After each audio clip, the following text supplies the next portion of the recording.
प्यारे बच्चों, good morning. पिछले क्लास में हमने डिस्कस किया था प्रोकैरियोटिक और यूकैरियोटिक कोशिका के बारे में। उसको थोड़ा फिर से हम आगे लेके चलते हैं। इसके में इन दोनों में अंतर हम डिस्कस कर लेते हैं।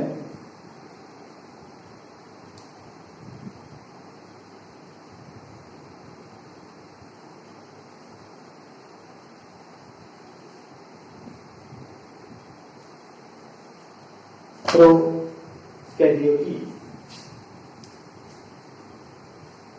कोशिका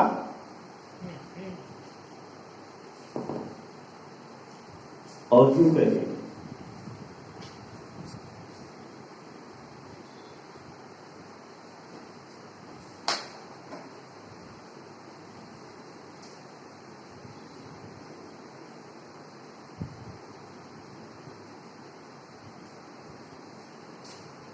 आपको एक फिगर के थ्रू में ड्रॉ किया था, आपने देखा होगा कि कुछ इस तरह से मैंने दिया था कि ये उसका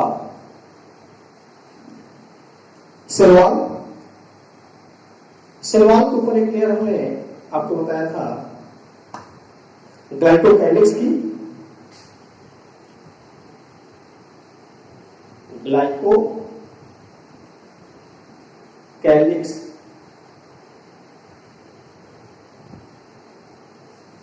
फिर इसके बाद कोशिका भित्ति,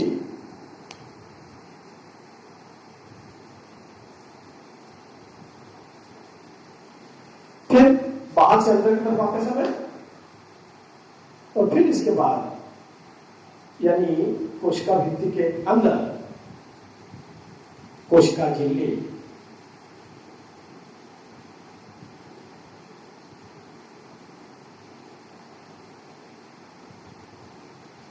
ये स्ट्रक्चर था प्रोकैरियोटिक का। और यूकैरियोटिक में अगर हम पादप की बात करेंगे तब जाकर कोशिका भित्ति शुरू होगा, वरना जंतुओं के लिए सामान्य कोशिका झिल्ली से होता है। तो चलो हम यहां भी बना लेते हैं। पादप का अगर है तो कोशिका भित्ति,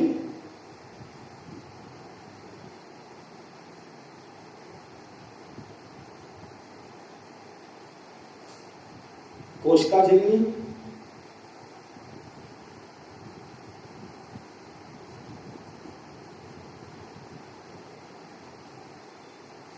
और फिर इसके अंदर मैंने बताया था कि एक केंद्रक,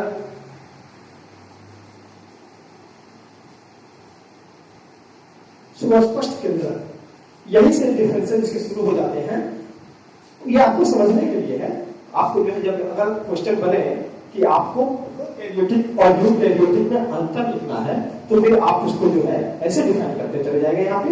और यहाँ पे देखिए ये क्या था कि केंद्रक था जो सुस्पष्ट केंद्रक है यहाँ पे, और यहाँ पे केंद्रक का जो भी पदार्थ है क्रोमोसोम या आनुवांशिक पदार्थ वो इसके कोशिका द्रव्य में, किसके प्रोकैरियोटिक कोशिका के कोशिका द्रव्य में आनुवांशिक पदार्थ यानी डीएनए नेकेड नग्न अवस्था में होता है, अर्थात वो कोशिका झिल्ली से नहीं घिरा हुआ होता है।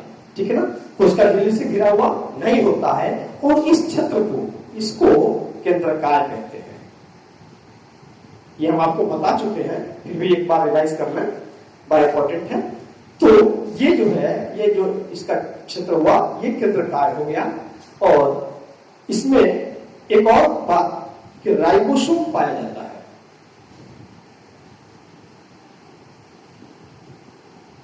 राइबोसोम। तो मुख्य बात जो है आपको जो जानना है वो ये जानना है कि प्रोकैरियोटिक कोशिका में आनुवांशिक पदार्थ नग्न अवस्था में होता है, अर्थात उसके कोशिका द्रव्य में पड़ा रहता है, उसके पे कोई झिल्ली नहीं होती है। जबकि यूकैरियोटिक कोशिका में क्या होता है, उसका आनुवांशिक पदार्थ झिल्ली युक्त केंद्रक में व्यवस्थित होता है, उसके अंदर रहता है। ये मेन बात होगी। दूसरी एक मेन बात क्या कि इसके अंदर यानी कि प्रोकैरियोटिक कोशिका के अंदर कोई भी झिल्ली युक्त अंगक नहीं पाया जाता है। एकदम याद करो, बड़ा इजी है। प्रोकैरियोटिक कोशिका के कोशिका द्रव्य में कोई भी झिल्ली युक्त अंगक नहीं पाया जाता है, जबकि इसके अंदर झिल्ली युक्त अंगक पाए जाते हैं और वे विभिन्न कार्यों का संपादन करते हैं। ये मैंने बता चुका है, आपको बता दिया है।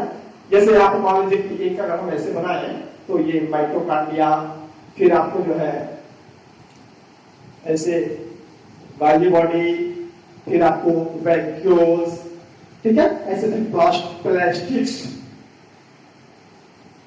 प्लास्टिक।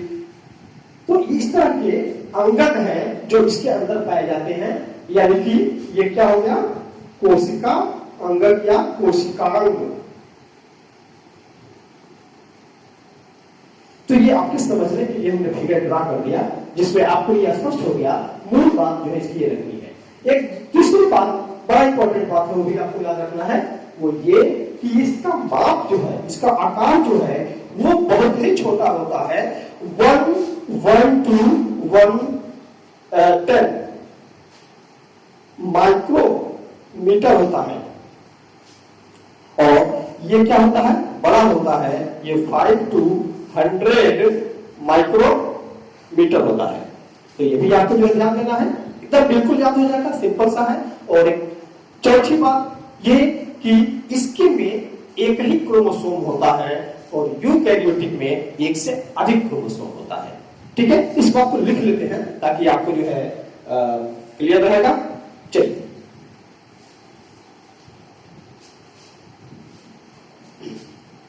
आपने बोला कि इसको थोड़ा बड़ा करें सर, तो इसको मिटाना पड़ेगा, और मिटा करके बड़ा लिखने का प्रयास करना। ठीक है, आपने बना लिया होगा, और मिटा दिया हमने, तो हो सकता है फिगर आपका क्लियर नहीं हो, बट आपने सोचा होगा तो उसके हिसाब से बना लीजिएगा फिगर, समझने के लिए था वो। तो पहला अंतर हम ये डालेंगे यहां पे, आकार में छोटा, प्रोकैरियोटिक।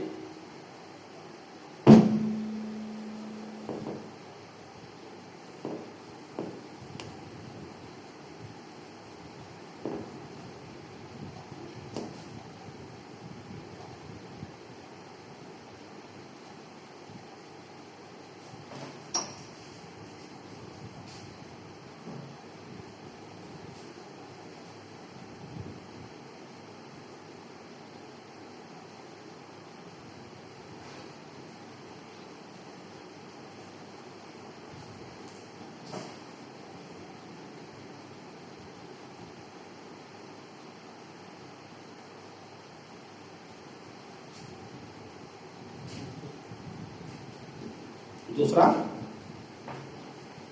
आकार में छोटा है और ये आकार में इससे बड़ा है, इससे काफी बड़ा है, तो 1 to 10 माइक्रोमीटर, और यहां पे 5 to 100 माइक्रोमीटर।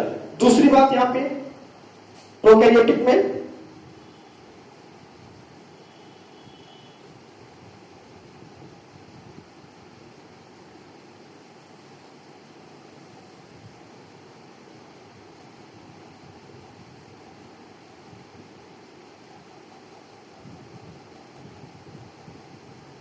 इसका आनुवांशिक पदार्थ,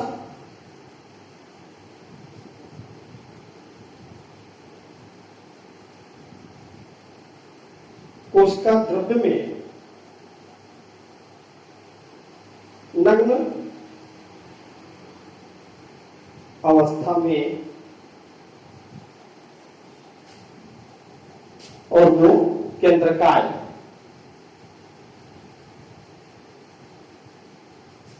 और यहां पे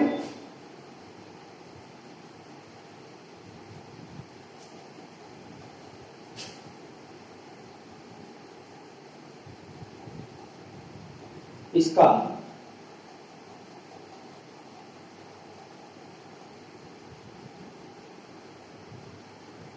आनुवांशिक पदार्थ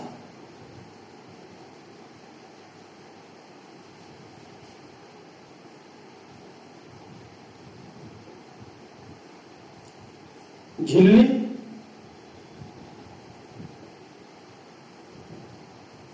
से घिरा हुआ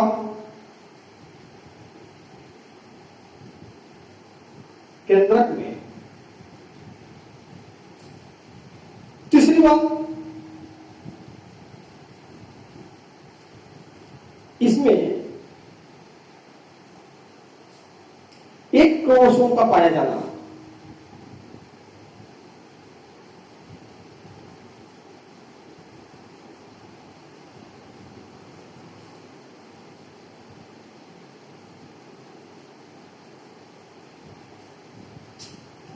और इसमें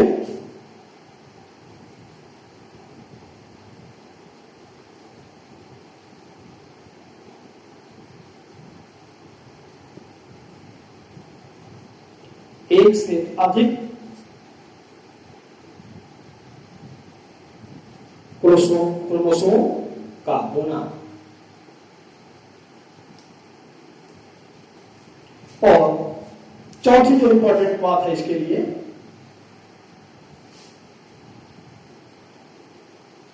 वो है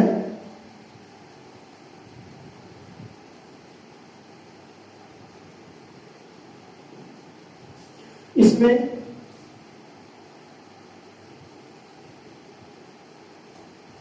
कोशिका अंगकों का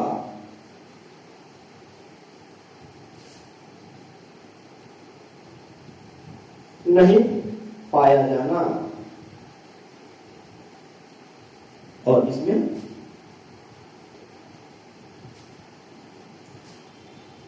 झिल्ली युक्त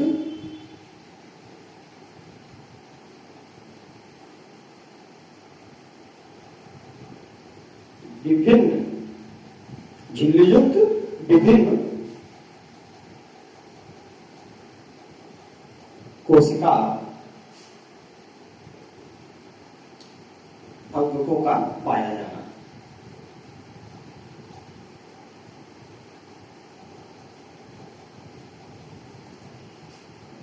प्रयास किया है पढ़ा लिखने का, हो सकता है आपको दिख रहा हो। इस तरह से प्रोकैरियोटिक और यूकैरियोटिक में को हम इस मूल रूप में जो है अलग अलग विभाजित कर सकते हैं। इसका अंतर हम जो है बता सकते हैं कि इसमें अंतर क्या है। अब फिगर द्वारा भी मैंने आपको बता के दिखा दिया था, वहां से आपने समझ लिया होगा। तो इस तरह से केंद्रक की जो बात थी वो और आपका जो है टॉपिक समाप्त हुआ। अब हम चलेंगे आपको ये बताने, इसको आप लिख लें, हम ये बताएंगे कि कोशिका द्रव्य में विभिन्न अंगक जो पाए जाते हैं वो कैसे होते हैं।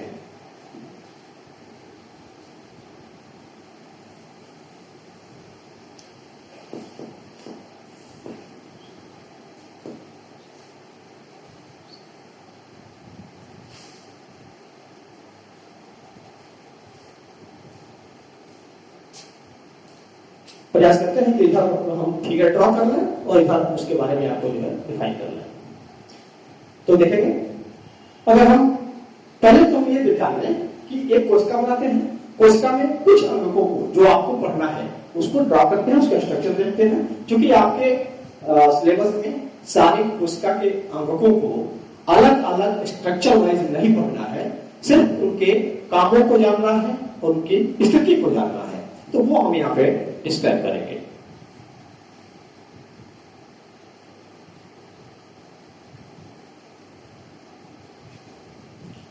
एक कोशिका, जंतु कोशिका। क्यों जंतु कोशिका? क्योंकि हम इसमें सेलवाल नहीं बना रहे हैं। तो अगर ये जंतु कोशिका के रूप में हम इसको यहाँ पे ड्रॉ करें तो, और यहाँ पे देखें कि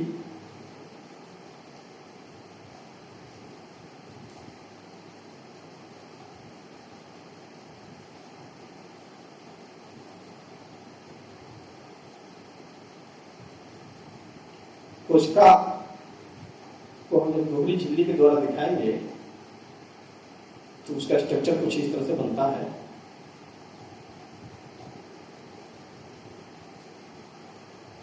केंद्रक को, और इसके अंदर हम क्रोमोसोम जो क्रोमैटिन पदार्थ के रूप में था इसको हमने दिखा लिया। लेकिन हम यहाँ पे इनका उल्लेख नहीं करेंगे। किसका उल्लेख नहीं करेंगे? ये आपको मालूम है, मैं बता चुका था। प्लाज्मा मेम्ब्रेन यानी कि कोशिका झिल्ली, इसी को कोशिका कला भी कहते हैं। सेट कर लीजिएगा दिमाग में, इसी को क्या कहते हैं? कोशिका कला या कोशिका झिल्ली या प्लाज्मा मेम्ब्रेन या कभी कभी वैसे मेम्ब्रेन भी बोल देते हैं। और फिर इसके बाद मैंने आपको बताया था कि ये केंद्रक और इसके बीच में ये वाला जो प्लेस था ये कोशिका द्रव्य यानी साइटोप्लाज्म था।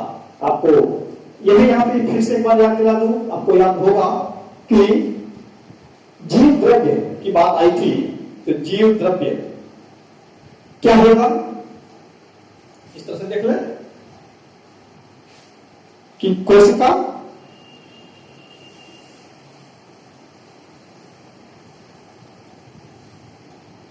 द्रव्य और केंद्रक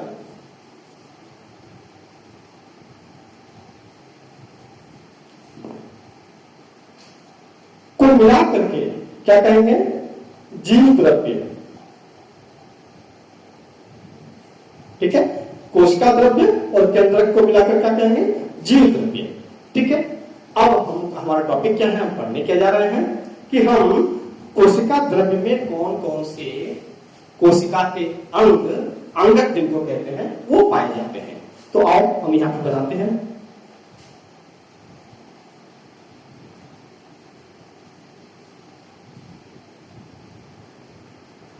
ये यहां पे बनाएंगे स्ट्रक्चर, इसको हम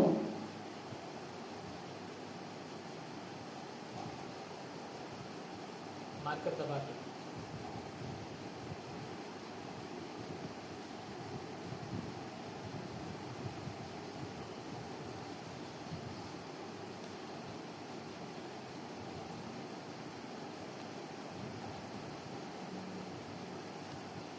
इस तरह से एक स्ट्रक्चर हम देंगे।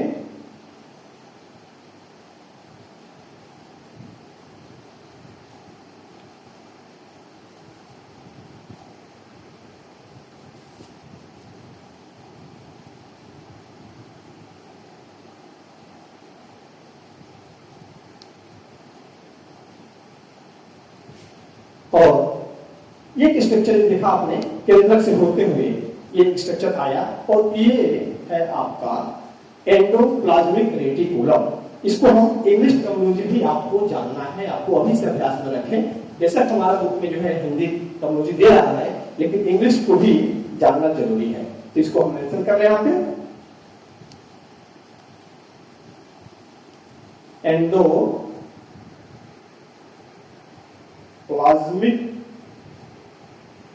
रेटिकुलम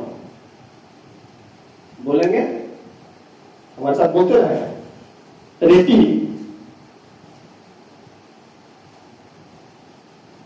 रेटिकुलम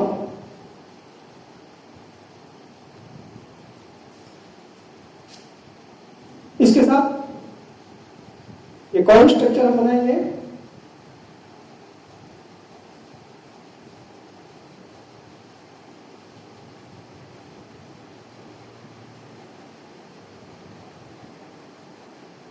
फिगर भी बनाना आपको सीखना चाहिए।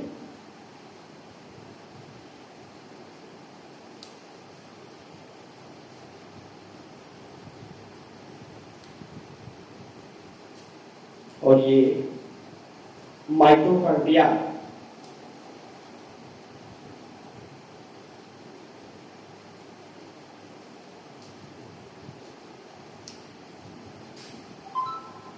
ऐसे ही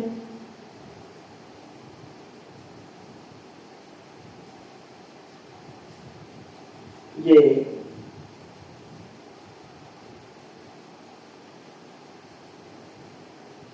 वैक्यूल्स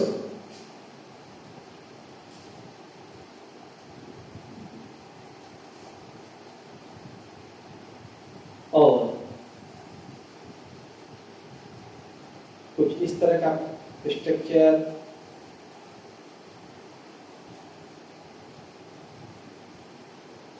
ये ग्रेना है,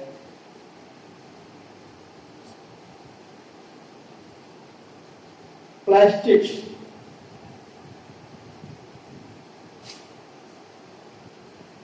तो देखें कुछ स्ट्रक्चर यहां पे आगे आपको कुछ इस तरह का भी स्ट्रक्चर होता है जिसको कहते हैं लाइसोसोम।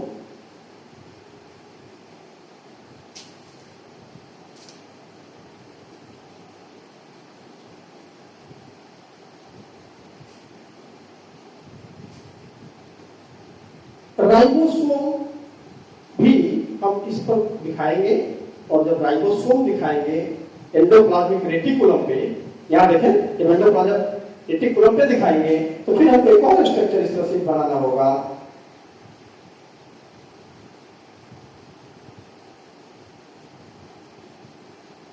और इस पे हम इस तरह का कोई राइबोसोम नहीं दिखाएंगे।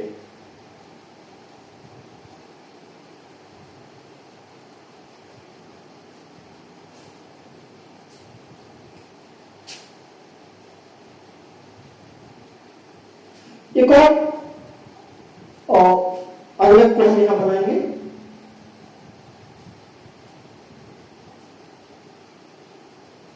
यहां ले लेते हैं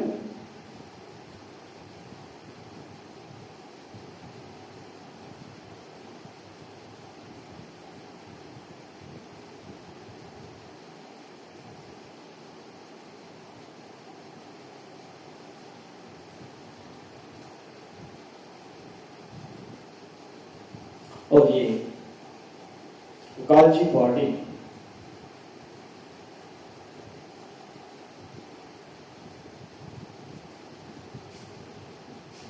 तो ये इतने हमको स्ट्रक्चर है, ये पढ़ने हैं, आप इसको बनाएं, हमारे साथ ही बनाएं, नाम भी लेके बोले, पीछे देखेंगे, ऊपर से हम चलते हैं।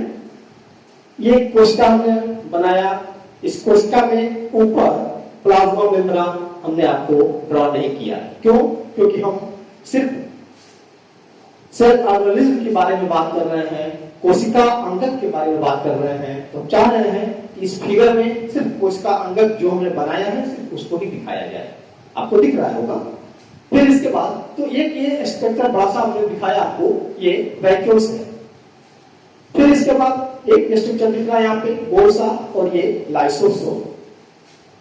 फिर ये एक स्ट्रक्चर दिख रहा है, जिस स्ट्रक्चर को आप देख रहे हैं कि केंद्रक से लेकर के और प्लाज्मा मेम्ब्रेन तक जो ये फैला हुआ है, और इसको एंडोप्लाज्मिक रेटिकुलम बोलो मेरे साथ, एंडोप्लाज्मिक रेटिकुलम।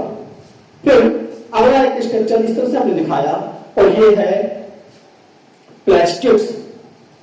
फिर देखो यहाँ पे एक और स्ट्रक्चर हम इसने दिखाया, ये पुटका के रूप में होता है, एक के ऊपर एक सजा हुआ होता है समानांतर रूप में। बिल्कुल आप देख रहे होंगे, ऐसे है इसका स्ट्रक्चर। फिर से देखेंगे,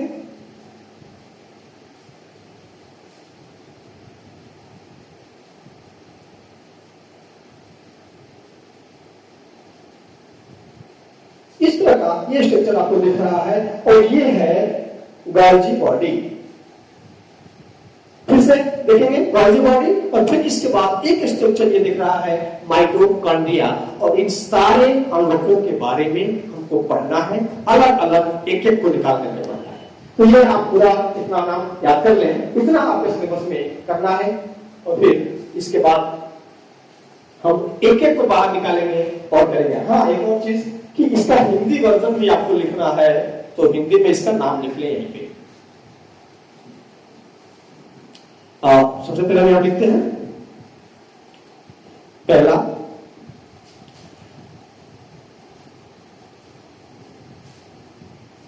अंतर द्रव्ययी जालिका।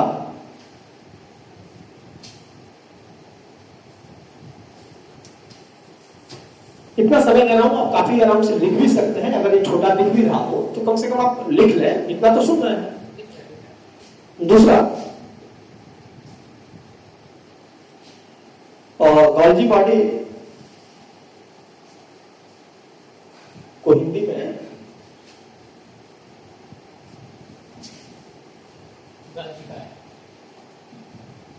गोल्जी का।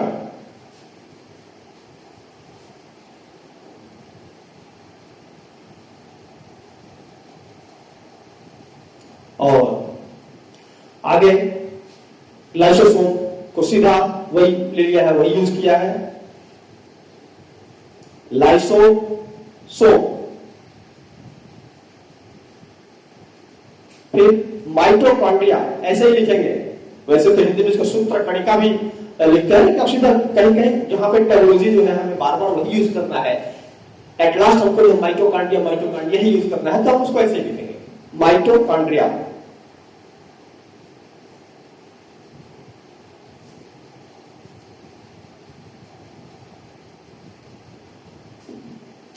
फिर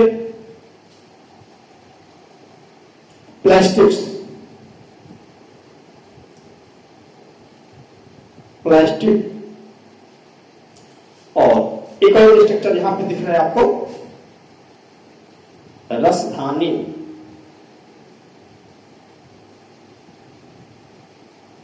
तो आज ये देखा आपने कि यहां पे देखा क्या आपने कि कोशिका द्रव्य में यानी साइटोप्लाज्म में जो विभिन्न अंगक पाए जाते हैं, जिस पर चर्चा हुआ था, तो ये सभी अंगक अलग अलग कार्यों का संपादन करते हैं। इन सबके फिजिकल स्ट्रक्चर को आप देखिए, सब एक दूसरे से अलग अलग हैं, सबके अलग अलग कार्य हैं। बिल्कुल वैसे ही जैसे हम लोगों के शरीर में हमारा लंग्स अलग काम करता है, हमारी आंत अलग काम करती है, हमारे और ऑर्गन्स हैं, किडनी है वो अलग काम करता है, बिल्कुल उसी तरह से सभी अलग अलग काम करते हैं। तो देखा आपने इस तरह से है, ये आपको बिल्कुल याद कर लेना है, और हमारे ख्याल से बड़ा आसान है, आप याद कर लिए होंगे। तो इसको तब अगला एक टॉपिक हम उठाते हैं, एक टॉपिक उठाते हैं कि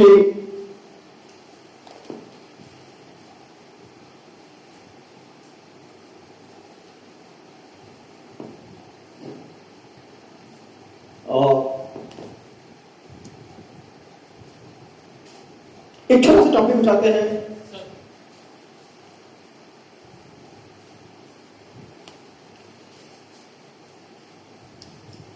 चलिए उठाते हैं हम। पहला अंतर्द्रव्यी जल का हो, यहां आप समझ लिए हैं। अब इसको जो है इसके बारे में ये फिगर आपने क्या किया होगा,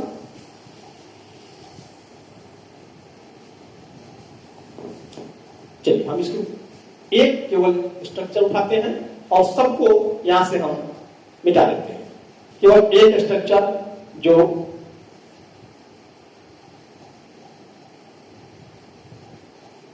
हम पढ़ाने जा रहे हैं,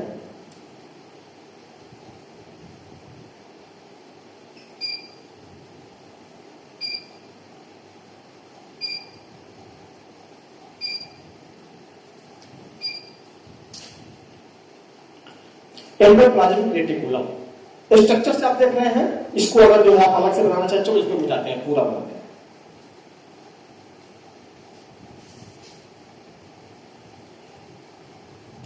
यहां पे लिखेंगे अलग अलग अंगक को हम अलग से पढ़ते चलेंगे, हेडिंग डालेंगे।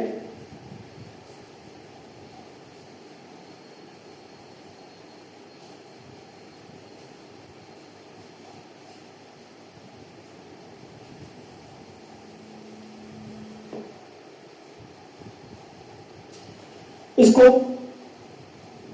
ER बोलते हैं, एंडोप्लाज्मिक रेटिकुलम। है क्या ये? फिगर को जरा देखो,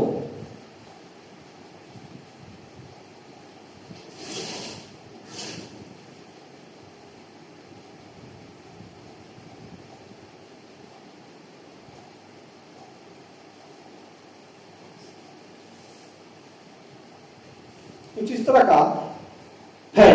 और ये स्ट्रक्चर इसको हम ऐसे बताएंगे कि नलिका, झिल्ली युक्त नलिकाओं का जाल है, एक स्ट्रक्चर बना रखा है पूरा उन्होंने। कैसे? ये देखो, ये है कोशिका, और कोशिका में ये था केंद्रक, और केंद्रक से मैंने बताया, दिखाया था आपको कि इस तरह से जो है ये बना रहा है, और पूरा का पूरा एक पूरा कोशिका द्रव्य में ये फैला हुआ होता है, प्लाज्मा तक जो है, प्लाज्मा मेम्ब्रेन तक ये जाता है। तो हम इसको लिखेंगे यहाँ पे कि झिल्ली युक्त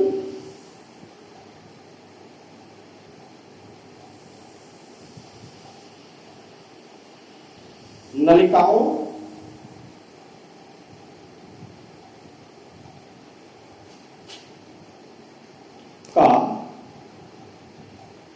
जाल तंत्र। तंत्र मतलब कि पूरा का पूरा इसमें जो है ये इस जाल के रूप में फैला हुआ है और नलिका के रूप में होता है। दूसरी चीज, कुछ कोशिकाओं में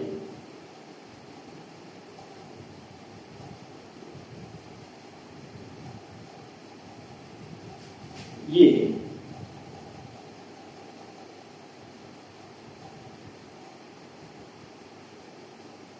अलग अलग स्वरूप में, जैसे गोल, चट्टा,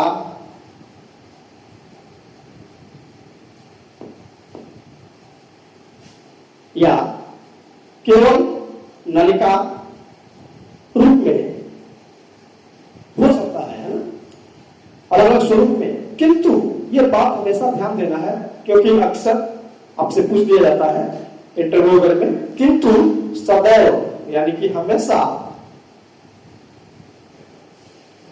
ये जाल तंत्र के रूप में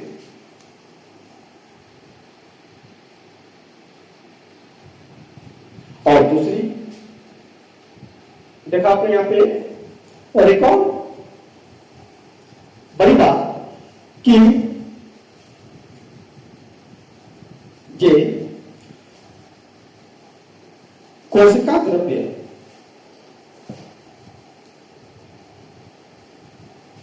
तथा कोशिका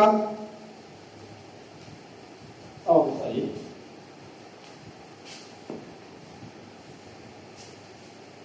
तथा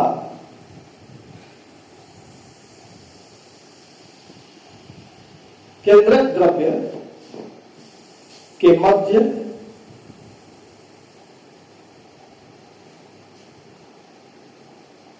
कुछ पदार्थों, मुख्यतः प्रोटीन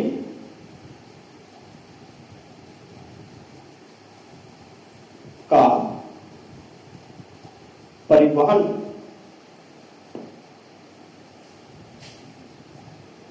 ठीक है।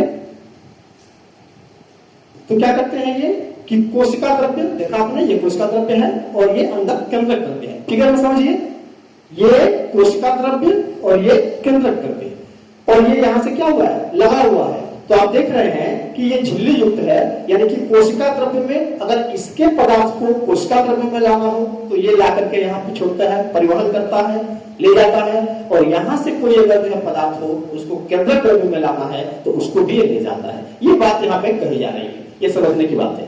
ठीक है, इस तरह से ये इसका मेन स्ट्रक्चर है। फिर अब हम ये देखेंगे कि एक और मेन इसकी बात हो गई कि ये दो प्रकार का होता है, यानी कि ईआर क्या होता है, दो प्रकार का। इसको आप पास करके लिख लीजिएगा,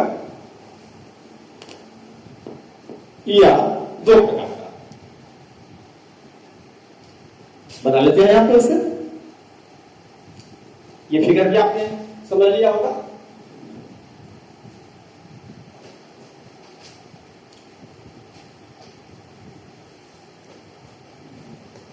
आर ई आर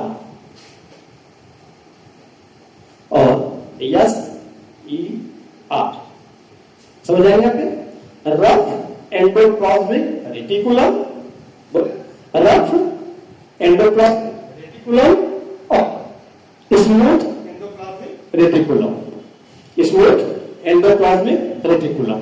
तो क्या अंतर है इन दोनों में, देख लेंगे यहाँ पे। इसमें इसको खुरदरी हिंदी में बोलेंगे, खुरदरी अंतर द्रव्यी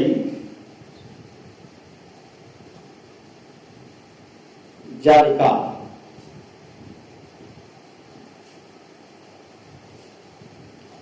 और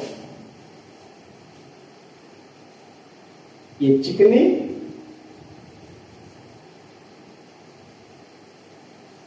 अंतर द्रव्यी जालिका।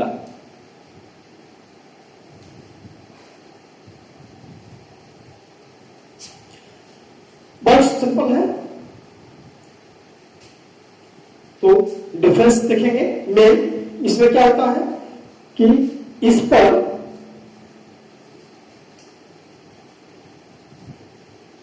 राइबोसोम पाए जाते हैं, राइबोसोम का पाया जाना, जबकि इस पर क्या है, इस पर ये नहीं पाया जाता है, यानी कि ये पहला ये राइबोसोम इस पे नहीं पाया जाता है। दूसरा, इसमें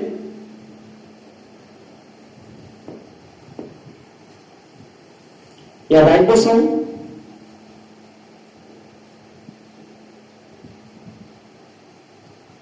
द्वारा प्रोटीन का संश्लेषण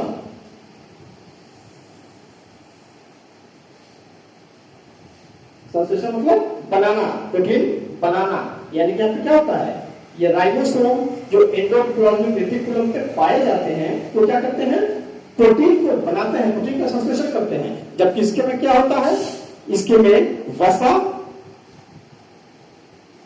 एवं लिपिड, वसा एवं लिपिड का संश्लेषण यानी बनाया जाना।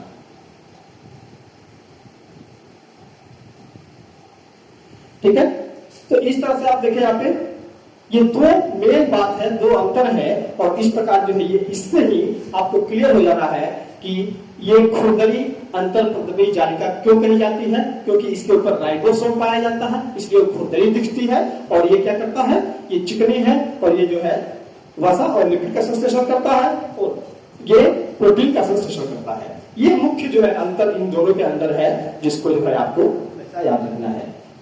ठीक है बेटा, तो आज हम इसको यही समाप्त करते हैं। Thank you.